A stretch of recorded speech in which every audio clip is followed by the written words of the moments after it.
É uma alegria, um privilégio estar com vocês nessa noite, agora com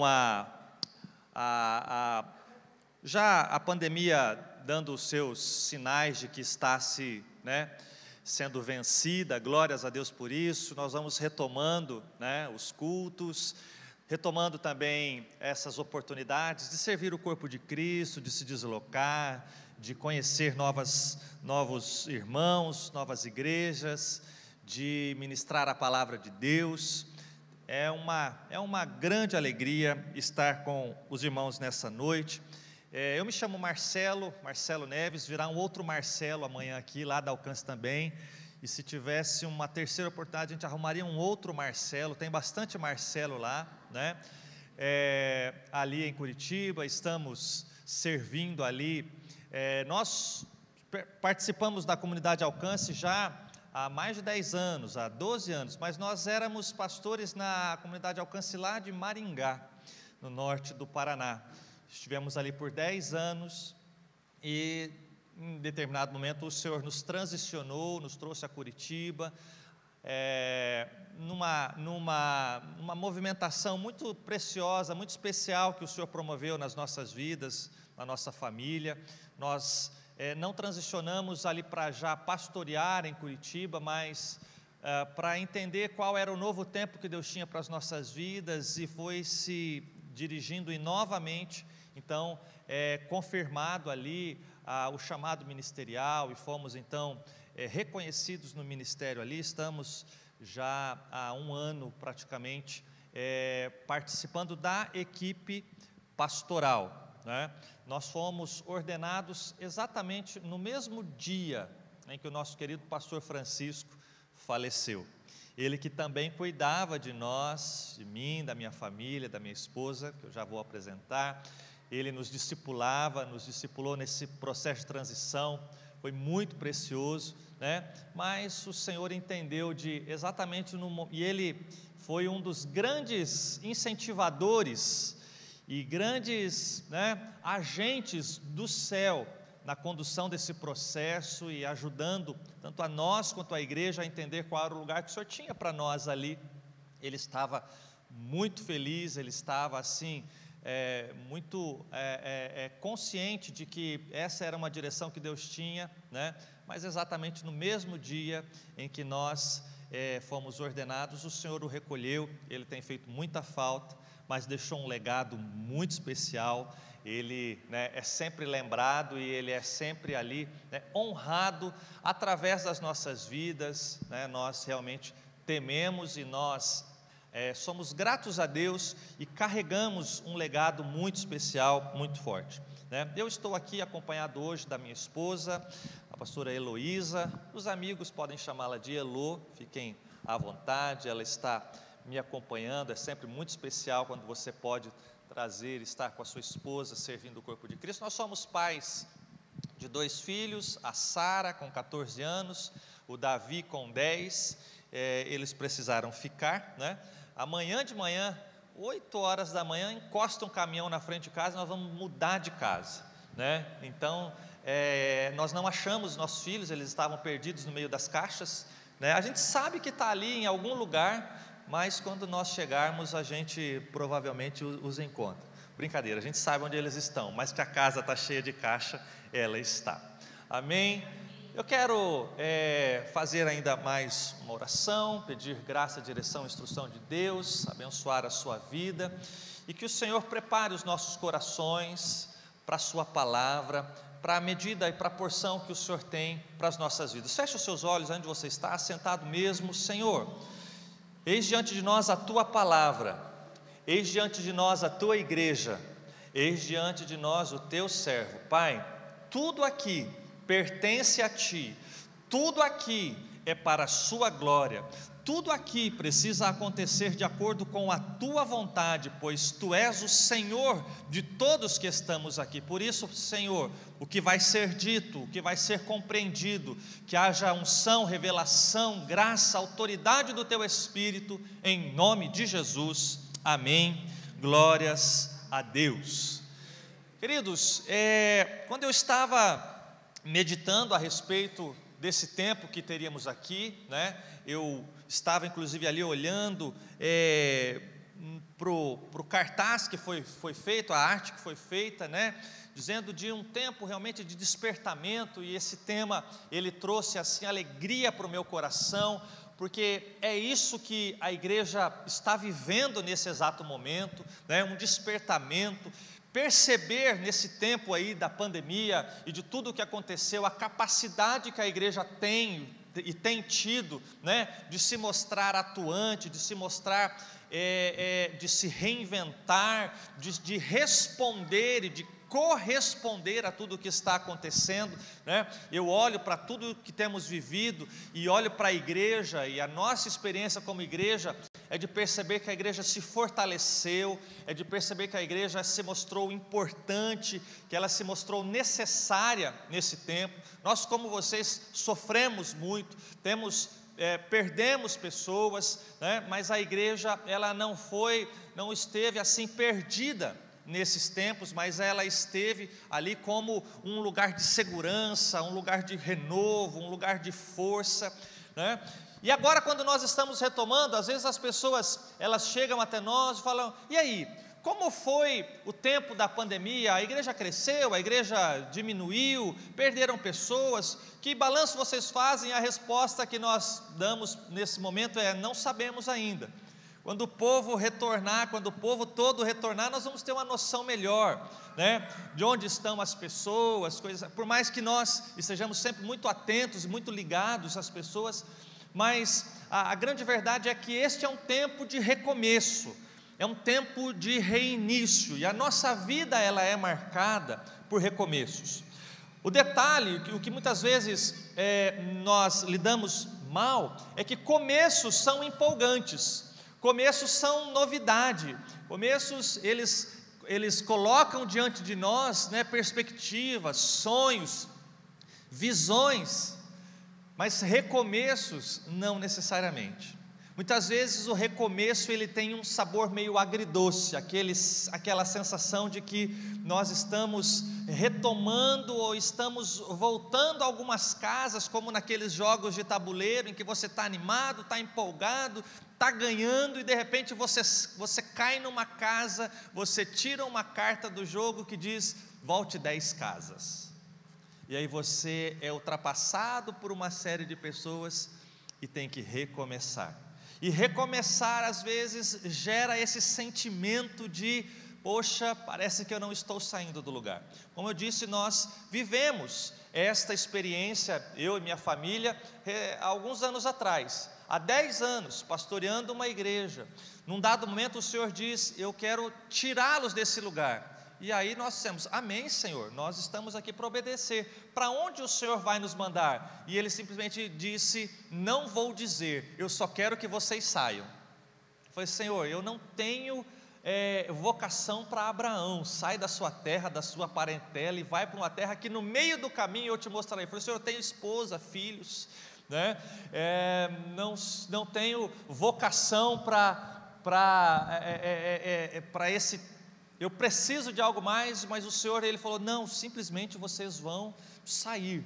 Quando nós entramos nesse processo dificílimo, vivemos esse processo, no meio do processo o Senhor trouxe uma indicação: vocês vão para Curitiba, né? Mas vocês vão chegar ali e reiniciar o ministério de vocês. Então nós chegamos ali, saímos de um lugar de pastores há muitos anos numa igreja, para sermos membros de uma célula, colíderes de uma célula, multiplicarmos uma célula, abrir uma célula, né? Começar todo o processo. 2 anos e meio depois, aproximadamente, 2 anos depois aproximadamente disso, né? Estávamos então reiniciando o nosso ministério, né? Esta é uma sensação que, ao mesmo tempo que traz uma alegria, traz um ânimo, traz também um pensamento, né? Mas e esta sensação de que poderíamos estar mais adiante, Mas a questão não é se você está mais ou menos adiante, a questão é se você está no centro da vontade de Deus e no lugar que o Senhor lhe plantou, e se você está florescendo e dando fruto onde o Senhor te plantou. Eu e você podemos já agora, e precisamos já agora, oferecer ao Senhor uma resposta àquilo que Ele tem nos dado e tem feito em nós. É sobre isso que eu quero falar nessa noite, sobre que tipo de resposta nós podemos dar para Deus, diante de tudo aquilo que Ele tem feito em nossas vidas, e de tudo aquilo que Ele quer fazer através das nossas vidas. Filipenses 4, 8 e 9, diz assim, esse texto ele trará apenas uma visão geral, nós vamos trabalhar alguns textos específicos para cada ponto, eu quero fazer isso rapidamente. Filipenses 4, 8 e 9 diz assim, finalmente, irmãos, tudo o que é verdadeiro, tudo o que é respeitável, tudo o que é justo, tudo o que é puro, tudo o que é amável, tudo o que é de boa fama, se alguma virtude há e se algum louvor existe, seja isso o que ocupe o vosso pensamento, ou o pensamento de vocês, o que também aprenderam, receberam e ouviram de mim, e o que viram em mim, isso ponham em prática. O Deus da paz estará com vocês. Amém. Glórias a Deus. Tudo isso que viram, receberam, ouviram, tudo isso que vocês sabem, coloquem em prática. Tirem da teoria, tirem do discurso, tirem da inércia e passem a um lugar de prática, onde possam ser vistos na prática e na vida das pessoas aquilo que vocês receberam, né? Há uma lei da física humana, da física natural, que é chamada lei da inércia. A lei da inércia diz basicamente o seguinte: tudo aquilo que está em repouso permanecerá em repouso, e tudo aquilo que está em movimento tende ao repouso. Então é mais difícil e é pior do que parece, irmãos. Não apenas tudo que está parado tende a ficar parado, mas o que está se movimentando, dada as leis da física, o arrasto, a gravidade, a todos os elementos, tende a entrar também, né, a sair do movimento e a estacionar, a estar estático. É da nossa natureza. Eu sempre que recebo, né, uma pessoa, um líder de célula que chega assim, muitas vezes com uma conversa assim, e a gente entende isso e a gente quer servir as pessoas, amar, mas muitas vezes os líderes chegam assim para nós e falam assim: ah, pastor, estou precisando de um tempo, estou precisando de um sabático. Não, mas está precisando de um descanso? Não, tudo bem. Não, eu quero dar um tempo da célula, já estou há muitos anos servindo, estou fazendo tal, e eu quero, mas assim, você vai, não quero nem ficar na célula, eu quero ficar de boa e depois eu volto. E a gente sempre diz a essas pessoas: olha, eu nunca, desculpa assim, se você conseguir ser essa pessoa que vai para esse lugar, né, de acomodação, e volta mais animado ainda, né, eu quero lhe dar os parabéns, porque essa não é a realidade do que vemos, né? Por exemplo, nesse exato momento nós precisamos ajustar todas as nossas células, né? Nós somos supervisores de célula, temos ali algumas células debaixo do nosso cuidado, e todas elas foram para online. Aí, recentemente, né, diante da situação da vacinação e de todos os contextos e decretos, essas coisas, começamos a dizer para o pessoal, podemos voltar para a célula online, para a célula presencial, né? E a gente via muito aqueles memes, aquelas coisas de internet lá no começo da pandemia, e o pessoal fala assim: não, quando voltar eu vou estar animadíssimo, eu não vejo a hora de me reunir com as pessoas presencialmente e tal. E aí nós dissemos: então, chegou o dia, voltou, vamos voltar? Ah, pastor, está tão bom aqui no online, né? Meia horinha a gente resolve e tal. Então nós temos essa tendência muitas vezes de nos acomodar. É da natureza do homem esta tendência. Mas há uma outra tendência também que temos, que é a de nos apegar muito àquilo que nos falta, Aquilo que nos falta, aquilo que não temos, é muito percebido. Aquilo que temos, às vezes, não nos lembramos. Se eu perguntar para você, por exemplo, quantos pares de sapato você tem, né? Algumas irmãs mais exageradinhas vão falar assim: não faça essa pergunta, não peça para que eu responda, senão meu marido aqui do lado vai, né, ficar um pouco chateado. Quantos pares de sapato você tem? Não sei, mas se eu lhe perguntar qual lhe falta, você diz: ah, mas tem um modelinho de uma cor específica que eu não tenho, né? Eu tenho muita roupa no guarda-roupa, mas tem uma que eu não tenho.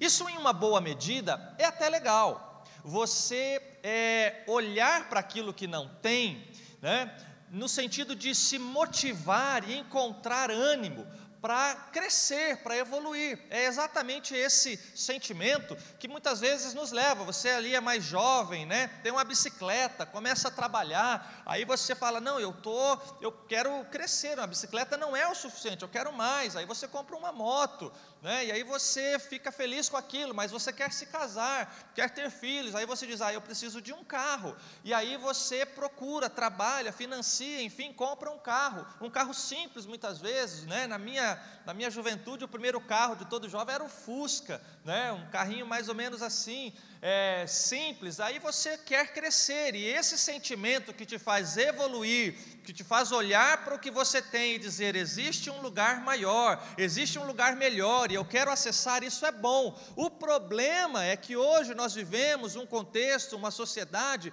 em que a gente compra um carro excelente, financia em 80 meses, e no 12º mês diz: eu não gosto mais desse carro, porque ele não tem aquele botão, porque ele não tem aquela função, né? Você tem muitas vezes adolescentes com celulares de 5, 6, 10 mil reais no bolso, que estão com cólicas na barriga, porque acabaram de lançar um modelo um pouco melhor, com pouca coisa diferente, mas a pessoa olha para aquilo e fala: mas eu queria esse aqui, porque parece que por algum motivo aquilo que a pessoa tem perdeu magicamente do dia para a noite as suas virtudes, as suas atribuições, né, os seus benefícios, simplesmente porque aparentemente algo melhor foi lançado.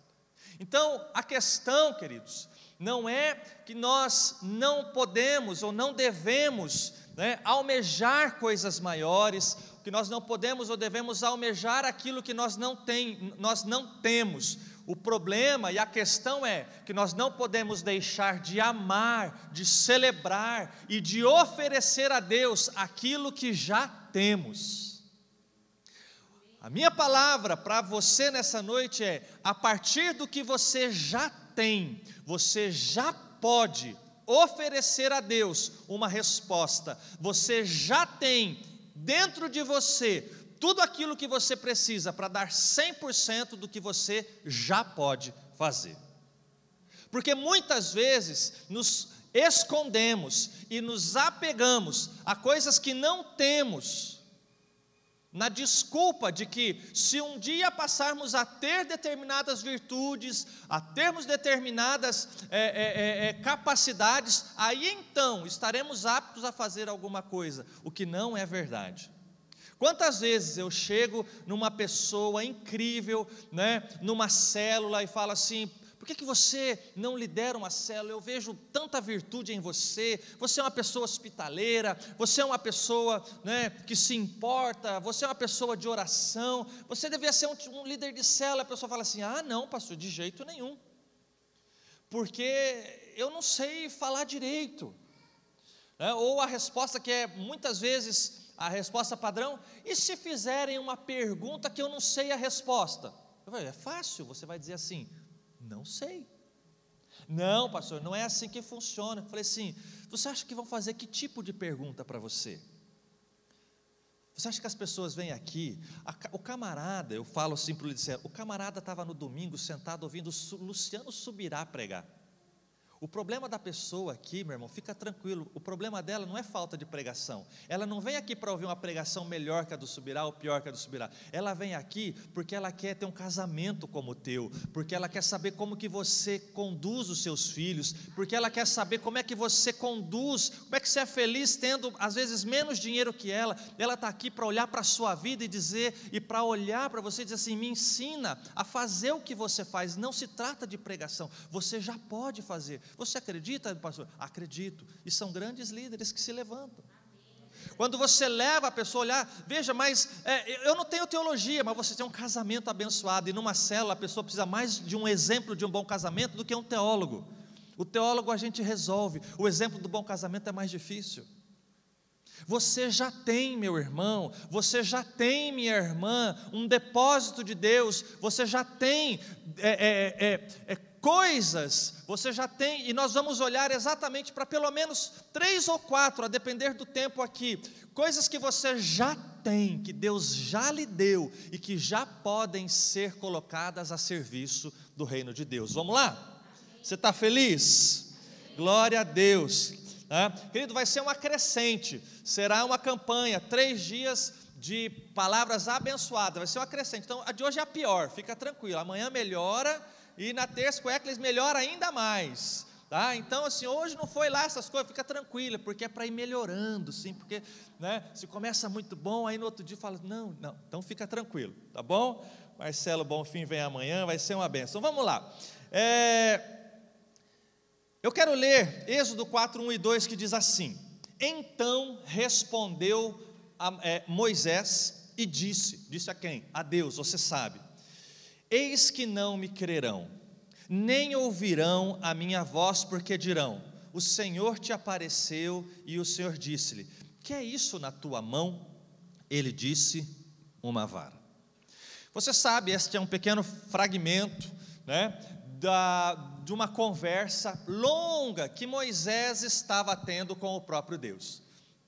O Senhor aparece a Moisés numa sarça que ardia, mas não se consumia, e ele diz, Moisés, você não sabe o que está para acontecer, que coisa maravilhosa eu vou fazer, eu vou promover a maior migração humana da história até aqui. Moisés ouviu aquilo e falou assim, uau, até que enfim o Deus dos nossos pais apareceu e vai cumprir o que Ele falou aos nossos pais, Abraão, Isaque e Jacó, e Ele vai nos levar de volta para a terra, vai tirar o seu povo da escravidão. E Deus falou assim, é isso mesmo, Moisés. E Moisés, você não sabe outra, a maior, sabe quem eu vou usar? Ele, quem? Ele, você. Ele disse,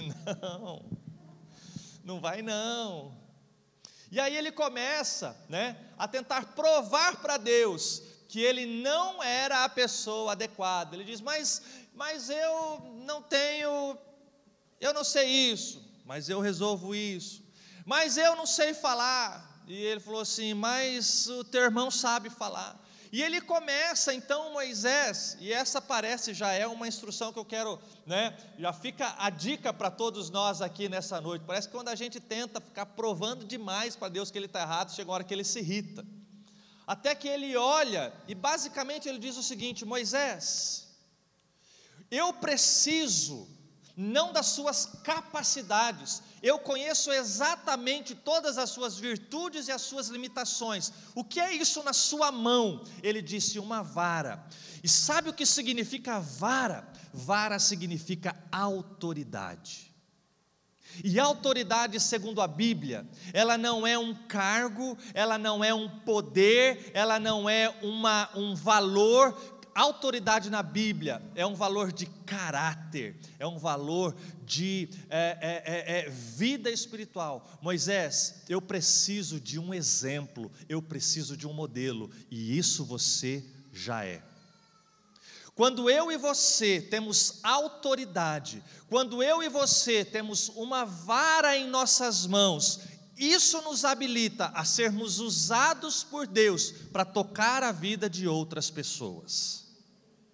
E muitas pessoas, e muitos aqui dentre nós, têm um cajado em suas mãos, mas estão se apegando àquilo que imaginam não ter, uma incapacidade, uma impossibilidade. Não, mas eu não tenho saúde. Não, mas eu não tenho dinheiro. Não, mas eu não tenho o curso. Não, mas eu não sei falar direito. Mas o Senhor manda dizer: quando há um cajado em suas mãos, você está apto e pronto a ser usado por Ele para conduzir o seu povo. Se o problema fosse encontrar alguém bom de palavra, o Senhor não teria procurado Moisés, já teria procurado Arão, seu irmão, já na primeira. Só que você sabe bem que Arão, na primeira vez que sozinho eu com o povo, já fez um bezerro, já fez, aconteceu. O cara era bom de palavra, mas era ruim de pressão. Já Moisés, sempre conduzindo, o povo com autoridade, e uma autoridade fruto de uma vara que trazia nas suas mãos. A Bíblia o reconhece como um homem de caráter, como um homem de moral, como um homem de valor, como um homem que o Senhor Deus podia colocar diante do seu povo e diga: conduza o meu povo. Quando pessoas se levantavam contra ele, o Senhor dizia: se vocês se levantam contra ele, vocês se levantam contra mim, porque há em suas mãos um cajado de autoridade. A autoridade não pode ser confundida com poder. Toda pessoa de autoridade, ela tem uma medida de poder, mas nem toda pessoa de poder traz consigo a autoridade. Quer descobrir numa reunião, numa mesa, quem tem poder, quem tem autoridade? É só se levantar, sabe, faça uma pergunta bem difícil, bem complicada numa mesa e olha e procure perceber para onde todos os olhares apontam. Quando os olhares apontam, e procure perceber se os olhares apontam para a pessoa que necessariamente está sentada na ponta da mesa ou se ela está sentada em qualquer outro lugar da mesa. A pessoa sobre quem todos colocarem os olhos dizer assim: e aí, para onde nós vamos? Essa pessoa, eu não sei se tem poder ou não, mas que certamente ela tem autoridade, disso eu tenho certeza. E eu e você, queridos, nós podemos ter autoridade para abençoar outras pessoas, para abençoar o casamento de pessoas, para trazer uma palavra de Deus para as pessoas, e o que vai trazer validade, e o que vai abrir portas para que nós possamos ser esses agentes do Senhor, se houver em nossas mãos um cajado, porque o mundo quer ouvir de pessoas que não preguem só sobre Deus, que não querem que tenham apenas, que digam o que as pessoas devem fazer, mas pessoas que são modelo, exemplo, e pessoas como a Bíblia identifica, pessoas com que nós olhamos e diga: eu sei que você esteve com ele, eu sei que você ouviu dele, e eu quero viver como você vive, e eu quero me comportar como você se comporta, eu quero ser um imitador seu, como a Bíblia diz. Eu e você precisamos ter a coragem, e nós precisamos viver a consciência de que estamos vivendo um nível de evangelho, que nos permita dizer o que Paulo disse: pode me imitar, porque eu estou imitando a Jesus.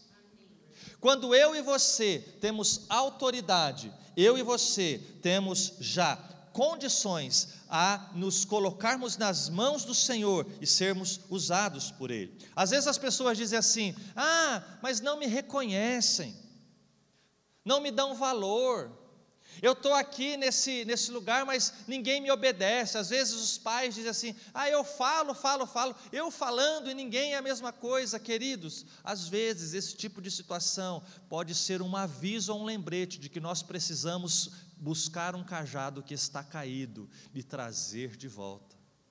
Eu falo com a minha esposa, eu falo com meu marido, é como se eu falasse com uma porta, não me atende. Será que essas pessoas têm reconhecido um cajado nas tuas mãos? Um cajado que é fruto da intimidade com Deus, um cajado que é fruto do seu tempo com o Senhor, que é resposta de oração. Às vezes o marido chega: mulher, estou com uma... Quantas vezes a gente atende esse tipo de situação? Não, pastor, minha esposa não me apoia. Meu irmão, por que não? Eu tive uma ideia, um empreendimento, sonhei, apresentei, ela olhou para aquilo, não acredita, ela não me apoia, não acredita em mim. Irmão, qual que foi a ideia? Eu vou vender sorvete no Alasca, eu tive essa ideia maravilhosa, E aí ela ouve a ideia e fala assim: não, mas isso não é bom. E aí você Aonde você ouviu isso? De onde veio essa ideia? Não, eu estava pensando a esse respeito, querido. Se fosse uma ideia que nascesse fruto da sua intimidade com Deus, fruto de um tempo de oração, que ela falasse assim, eu sei de onde você está vindo. Como às vezes acontece, um dia a minha esposa, ela chegou para mim, ela falou assim, nós vamos morar em tal lugar.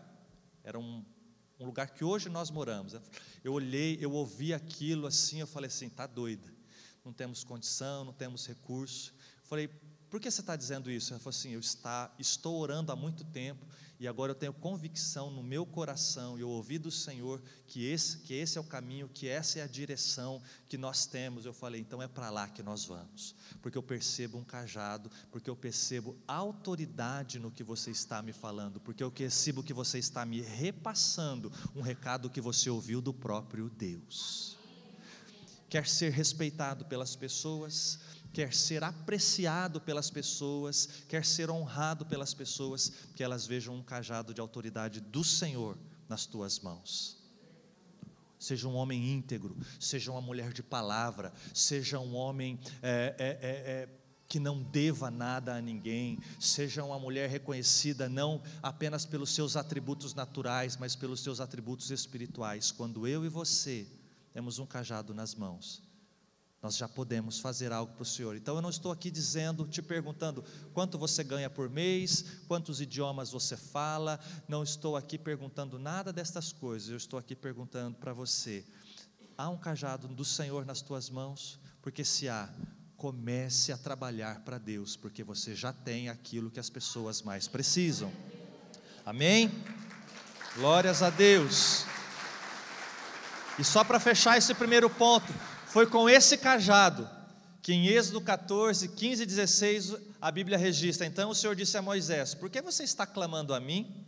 Diga ao povo que marche, tome o seu cajado, estenda sobre o mar, divida as águas, para que os israelitas atravessem pelo meio do mar, em terra seca. Com esse cajado de autoridade, um milagre vai acontecer.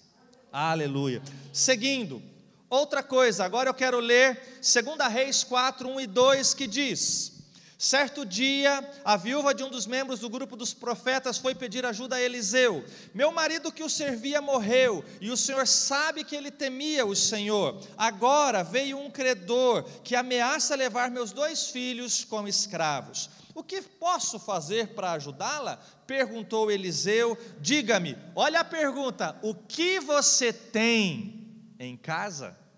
O que você tem em casa? E a resposta dela, não tenho nada, não tenho nada, exceto uma vasilha de azeite, respondeu ela. Essa situação, você conhece o contexto desse texto também, um homem de Deus, mas que apesar de ser um homem de Deus, talvez não prudente, e não previdente, sobretudo, de suas atitudes, de suas ações, veio a faltar, morreu e deixou a sua família endividada. E diante da situação, a esposa viúva agora desse homem se desespera, porque a lei daquele momento, daquela cultura declarava que a dívida deveria ser paga, se não em moeda corrente, em dinheiro, se a pessoa não tivesse como pagar em dinheiro, tanto a própria pessoa como os seus filhos poderiam ser dados ou vendidos como escravos para a quitação daquela dívida.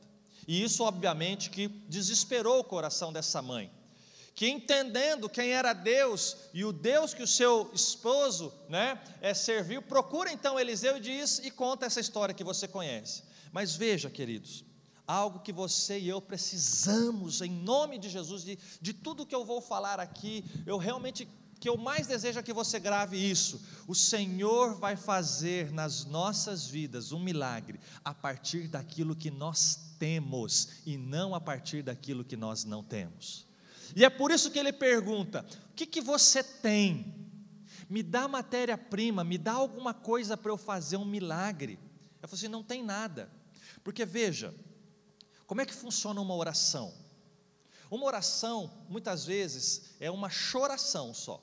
Você só está ali reclamando e dizendo para Deus o que te falta, o que você não tem, né? Senhor, eu preciso de um milagre, né? Agora, queridos, dizer o que você precisa não muda ou não te coloca em lugar nenhum diferente de todas as outras pessoas. Você precisa, eu preciso, ele precisa. A nossa oração não deve informar a Deus o que não temos. A nossa oração deve informar a Deus aquilo que temos. Ou seja, eu não vou dizer para Deus o que eu estou precisando, eu vou dizer para Deus o que eu acredito que Ele pode fazer na minha vida. Dizer para Deus que eu estou doente não muda nada. Dizer para Deus que eu acredito num milagre, que eu acredito que Ele pode tocar na minha vida agora, que Ele é poderoso para fazer infinitamente mais do que pedimos, pensamos ou imaginamos, isso sim muda o quadro. Quando eu e você nos apresentamos a Deus, dizendo aquilo que nós cremos, Senhor, eu creio nos teus milagres, eu creio que o Senhor pode fazer. Por isso que para muitas vezes, quem olha de fora, né, acha que a gente é louco, acha que a gente é doido, fala, a pessoa está fazendo coisas esquisitas. Não, é porque você está dando uma resposta de fé. Senhor, o que eu tenho é isso, e é a partir disso que o Senhor vai fazer um milagre. E foi o que o Senhor ensinou a essa mulher, através do profeta Eliseu. Quando ela diz, eu não tenho nada, eu falei assim, você tem certeza? Ela falou assim, um pouco de azeite. E azeite é uma coisa maravilhosa para se ter, porque azeite é uma das figuras bíblicas da presença do Espírito Santo. Então, basicamente, o que essa mulher estava dizendo assim, olha, eu não tenho recurso, estou em crise, a coisa está difícil, mas tem azeite. Então esse homem, o profeta, olha para a mulher e diz assim, pois você vai ver o que eu vou fazer na sua vida, o que Deus fará na sua vida, a partir do azeite. Sabe uma outra coisa que essa mulher tinha? Relacionamentos. Porque o texto continua e ele diz assim, que ela procura os seus amigos, os seus vizinhos, e ela começa a recolher vasilhas vazias de todas essas pessoas, e recolhe, e aquele era um contexto em que todo mundo começa a olhar e fala, o que será que está acontecendo? E de repente, Eliseu traz a mulher, sua família, seus filhos, e ela diz, vamos pegar desse azeite que você tem, do pouco azeite que você tem, vamos pegar as vasilhas das pessoas que você conhece, e aos poucos ela foi então, vertendo aquele jarro de azeite, e ela vertia e enchia um jarro, e quando ela voltava, o que estava nas suas mãos ainda estava cheio, e ela fala, opa, a vasilha dessa outra vizinha aqui também tem um pouco, está vazia, e começa a encher, e ela enche todas aquelas vasilhas, e a Bíblia diz que quando todas aquelas vasilhas estavam cheias, ela tinha dinheiro suficiente para pagar a sua dívida, e eu tenho convicção que não apenas ela foi abençoada, como ela abençoou muitas pessoas, porque a tradição milenar das mulheres, né, e suas tapaueres diz mais ou menos o seguinte, nunca você devolve alguma coisa que você recebeu cheia, vazia. Com certeza, cada uma daquelas vasilhas um dia foi devolvida, não vazia, mas cheia do azeite, da presença do Espírito Santo que aquela mulher tinha na sua vida. Então, com um pouco de azeite, ela pôde abençoar muitas pessoas, e Deus fez um grande milagre na vida daquela mulher, na sua família, porque ela tinha algo especial, ela tinha a presença do Espírito Santo. Pessoas próximas a você estão precisando de coisas, de uma resposta, de uma instrução, de uma direção, de um milagre, que você olha e fala assim, eu não tenho nada, ou como a gente diz às vezes, né? Eu só posso orar, querido, se você tem um pouco de azeite, derrama na vasilha de quem está vazia. Pastor, é proibido oferecer aspirina, Novalgina? Não, depois você oferece, mas fala assim, posso dar umas gotinhas de um azeite que eu tenho aqui e ver o que acontece?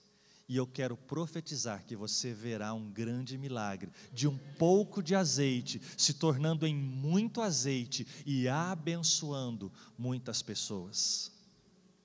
Que haja uma vara nas tuas mãos, que haja azeite na sua casa.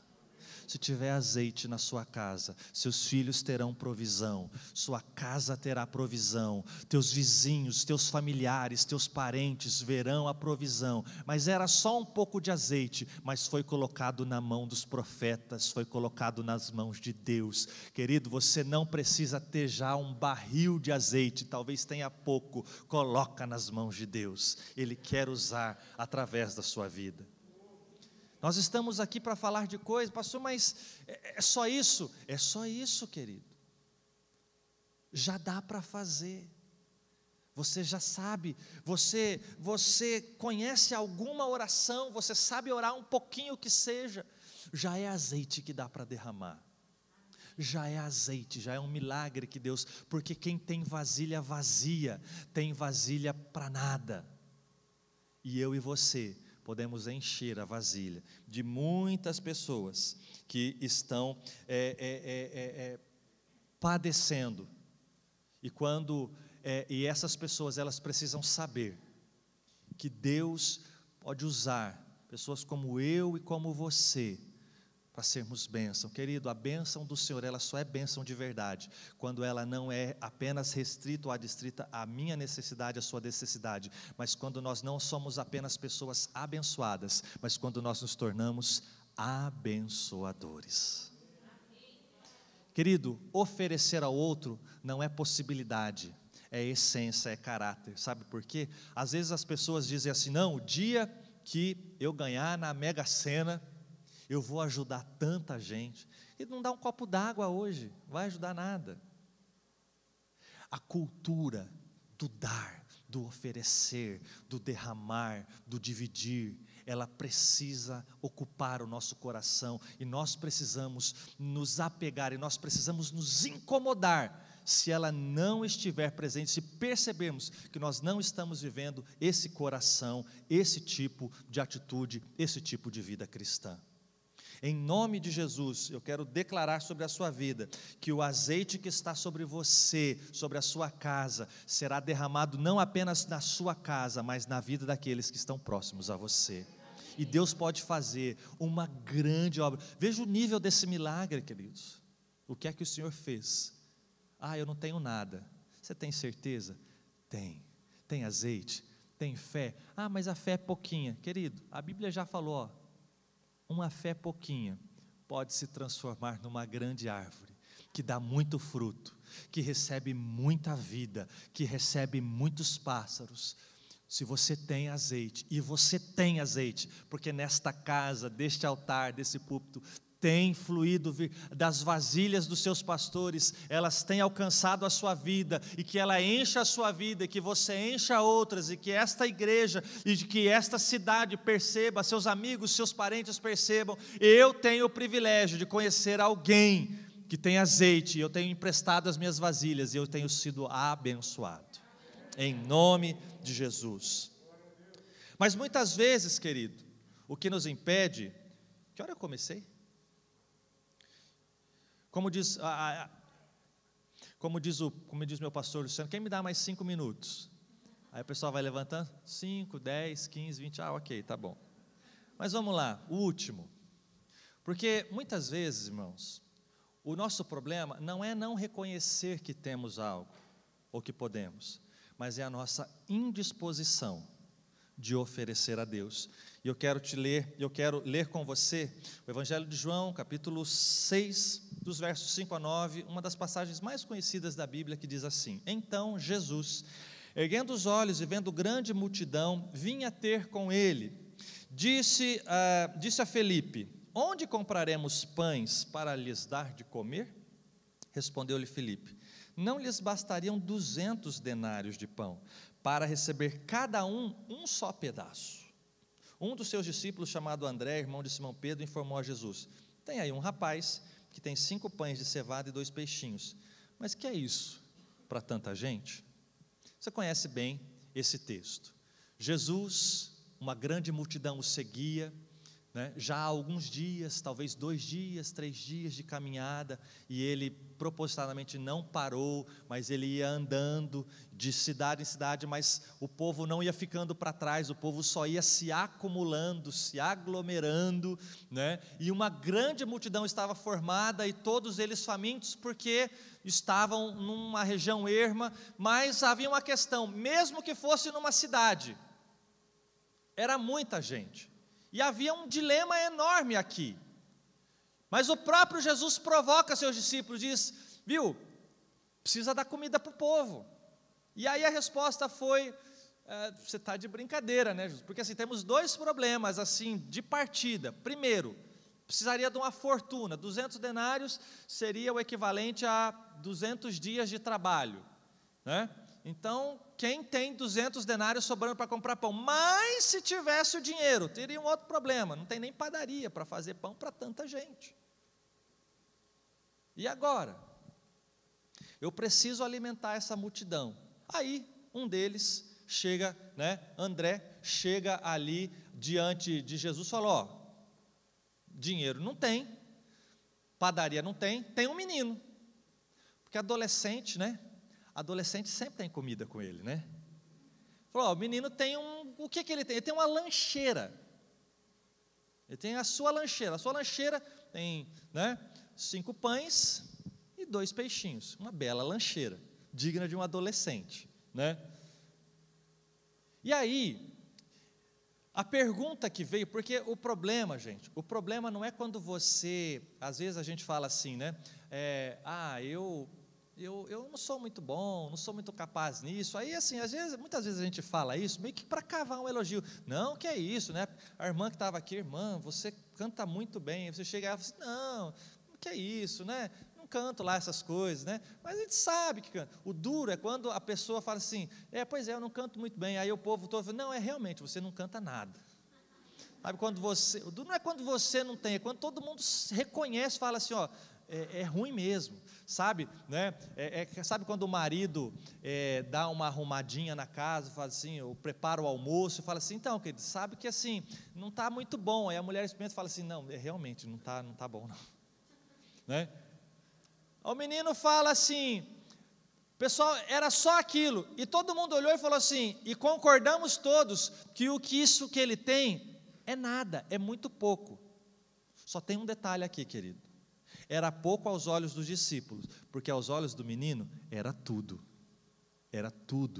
o que ele tinha, e deixa eu te dizer uma coisa, o menino ele entregou o que ele tinha nas mãos de Jesus, mas uma coisa que talvez você não tenha percebido até hoje quando você lê esse texto, porque esse texto diz o seguinte, que os discípulos, eles nessas ocasiões, eles falam assim, despede o povo, mas despede meio logo, porque se a coisa continuar evoluindo, se a gente continuar caminhando, pode ser que eles desfaleçam pelo caminho, de tanta fome que eles estão, porque nós já estamos há 2, 3 dias caminhando, para voltar são mais 2 ou 3 dias, sem comer, no meio do deserto, ou seja, meu irmão, quando o menino entrega aquilo ali, ele estava fazendo uma escolha, veja, dentre toda aquela multidão, ele foi talvez o único, ou dos poucos, pelo menos o texto só registra ele, que foi um pouquinho prudente e levou alguma coisa, e esse único que levou alguma coisa, agora precisava entregar o que tinha a Jesus, e ele corria o risco até de vida, porque exatamente o texto coloca aqui, ao retornar,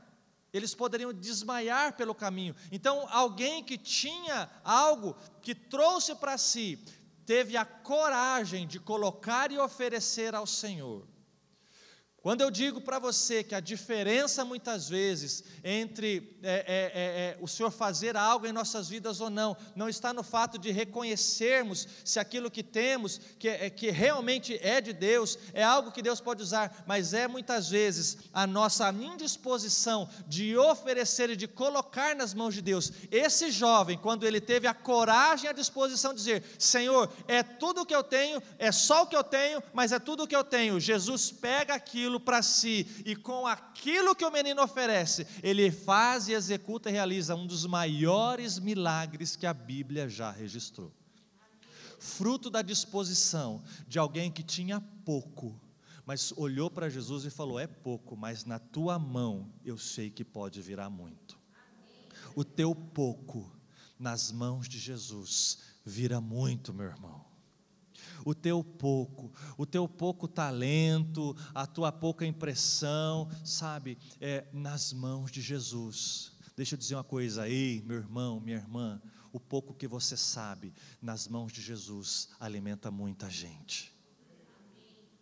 Pastor, mas eu não sei, 2 Crônicas 4:13 decor, eu também não faço ideia do que está escrito lá, só estou ilustrando.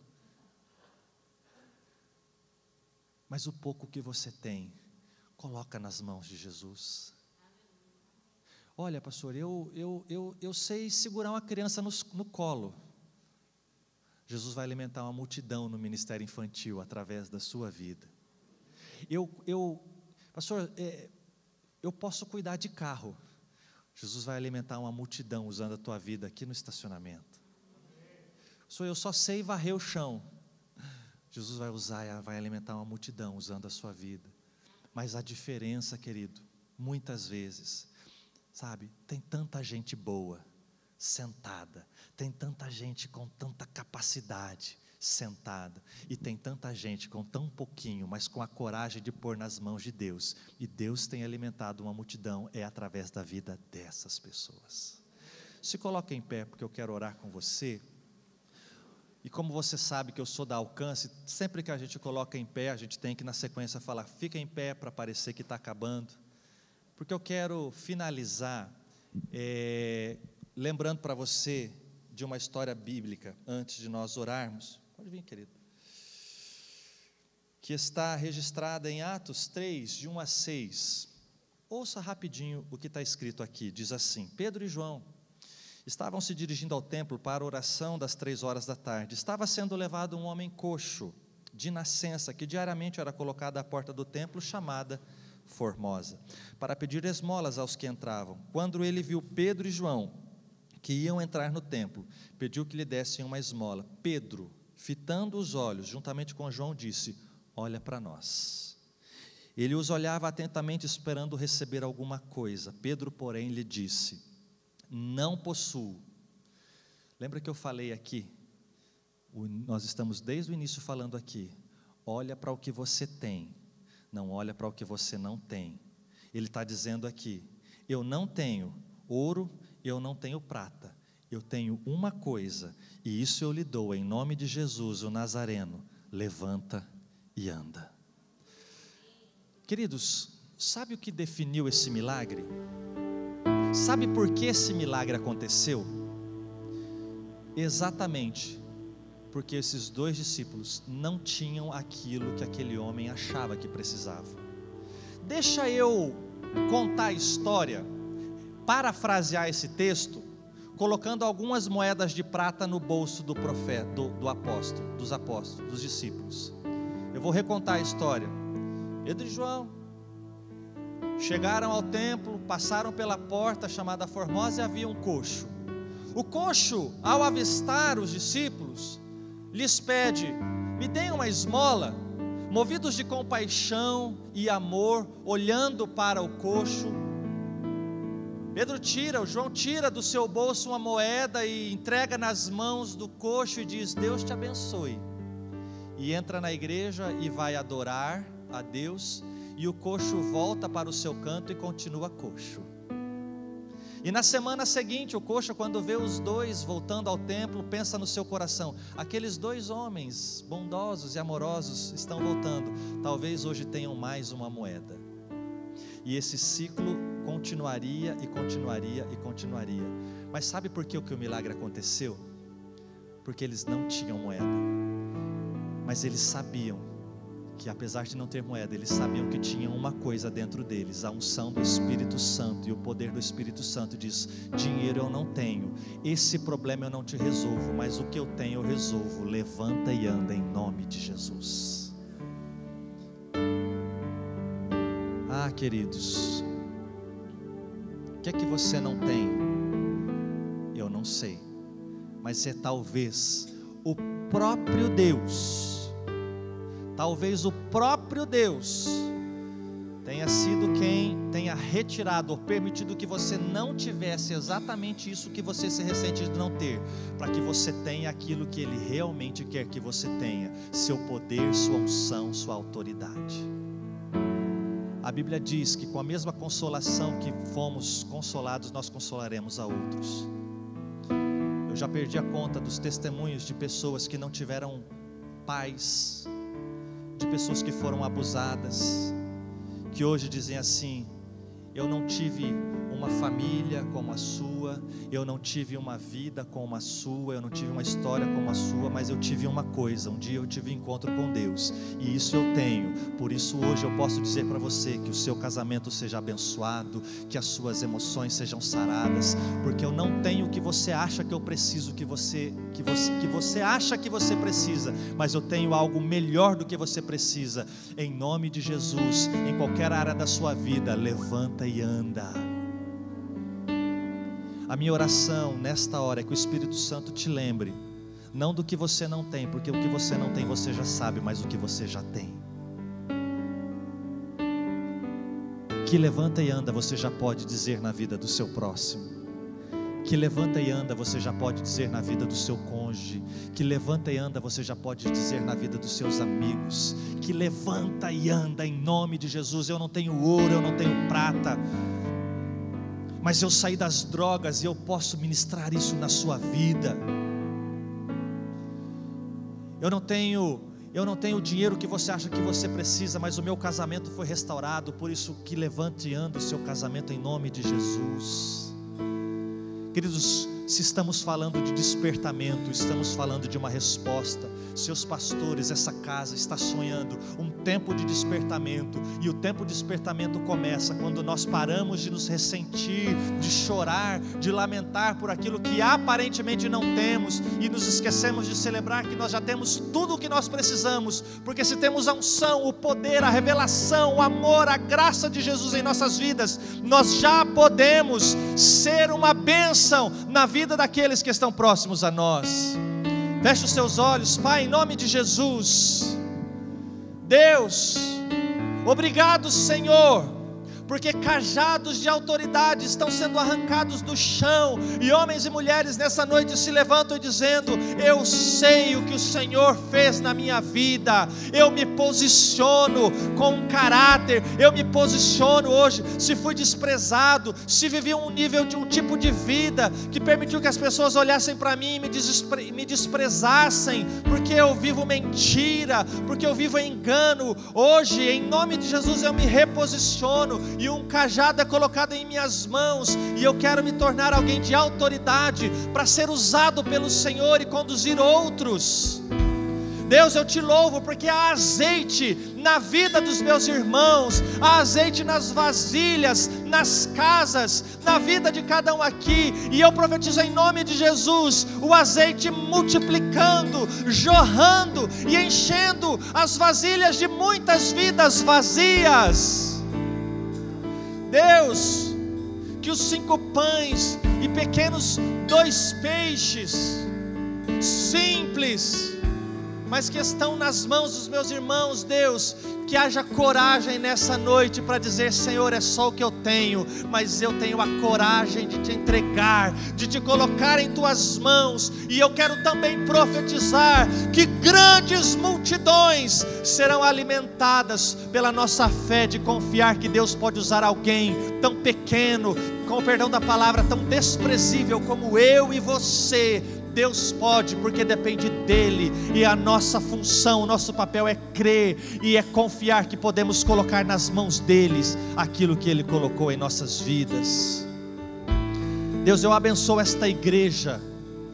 Eu reconheço nela, eu venho de uma grande igreja, com milhares de pessoas, com recursos financeiros. O Deus que está lá, está aqui. O que o Senhor faz através de nós lá, o Senhor faz aqui, porque a diferença não está lá ou aqui, a diferença é o Senhor que faz, quando o seu povo se entrega em suas mãos, quando o seu povo confia em Ti, quando o seu povo Te adora de verdade, quando o seu povo, Deus, crê que o Senhor é aquele que faz através das nossas vidas. Que Deus abençoe a sua vida. Que o Senhor abençoe o seu coração, que o Senhor abençoe o seu lar. Se você está disposto a viver um novo tempo, aplauda o Senhor com alegria, em nome de Jesus.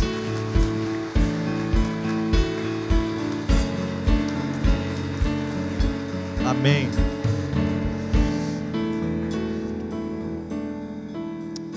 Eu gostaria de... Eu percebo que realmente uma resposta maior do Senhor. Lembre-se, há uma questão, está muito mais ligado, muito mais uma questão de nós dizermos a Deus o que nós cremos que Ele pode fazer, do que aquilo que nós necessitamos. Eu posso fazer esta oração por você como acabei de fazer, mas talvez você queira, e eu sinto que é muito mais uma oração que você precisa fazer. Talvez você, diante dessa palavra, tenha sentido no seu coração e dito: eu quero viver um novo tempo. E não é como um regime que a gente começa na segunda-feira. Querido, todo regime que fica agendado para começar na próxima segunda-feira não é fruto de uma decisão. Quando a gente decide, a gente começa no dia, a gente começa na hora. Eu gostaria de orar.